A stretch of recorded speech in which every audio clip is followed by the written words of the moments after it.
এটা নেতি দোকানি, আমরা সবাই নেতি দোকানি নেমেছি। এই যে নেতি দোকানি, আমরা সবাই নেমেছি। এই যে আমরা এসছি যারা সবাই পরপর যাচ্ছে। এটা নামছে অনেকটা দূর অতিক্রম করে আমরা নেতি দোকানি পৌঁছালাম। এই নেতি দোকানিতে আমরা আসার জন্য সত্যি খুব শ্রম দিয়ে বসে কষ্ট করে আসছি এবং এই জঙ্গল সাফারি করেছি। এই জঙ্গল সাফারি করতে করতে এসছি।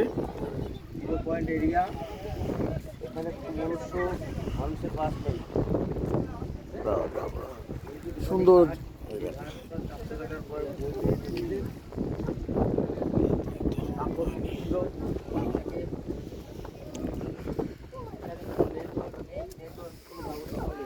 চাঁদ সওদাগরের কাহিনী এই নীতি দোকানিকে কেন্দ্র করে বিদ্যমান আছে। চলে যান, খুব সুন্দর। আস্তে আস্তে বাহ বাহ বাহ।